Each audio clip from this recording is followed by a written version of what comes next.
નમસ્કાર ખેડૂત મિત્રો, સૌરાષ્ટ્રમાં ખૂબ મોટા પ્રમાણમાં મગફળીનું વાવેતર થયું છે.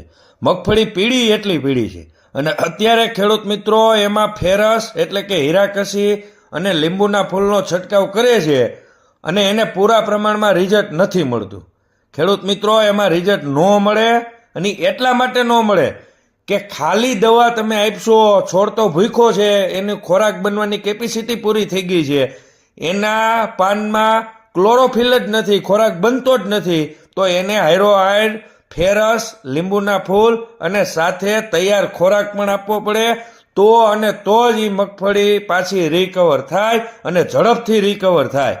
ભૂખ્યા પેટે દવા પીવો તો ક્યારેય દવાની પૂરી અસર ન થાય. એવી જ રીતે પીળી પડી ગયેલી મગફળીમાં ખાલી ફેરસ અને લીંબુના ફૂલ છાંટો તો રિઝલ્ટ ન મળે. એટલે સાથે વર્લ્ડાન્ટનો અથવા સ્ટેપઅપનો છંટકાવ અવશ્ય કરો.